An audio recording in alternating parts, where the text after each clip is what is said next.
What is the importance of originality when restoring a Land Rover Defender? That's a question I get a lot of times, and I'm going to try to answer it in a simple way.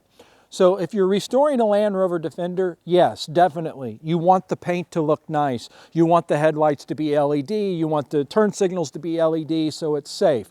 You want the interior to be comfortable. You want the air conditioning and the heating to work very efficiently. And you want sound deadening so you can actually hear inside the vehicle.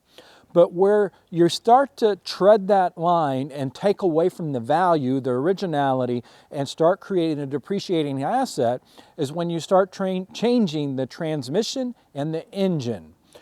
The 300 TDI motor is known as a bulletproof motor that allows you to actually tune it and get some more power out of it, and that's what I strongly recommend you do. I would never recommend putting an engine in this truck that's from another manufacturer. In other words, don't put a Chevy motor in here because that's going to take away from the originality and it's going to depreciate the value significantly. You also don't want to do anything with the transmission either, meaning you don't want to go from a 5-speed to an automatic transmission because if you do that, that's going to depreciate the value. So you have a lot of options, but you have to limit yourself when it comes to the drivetrain.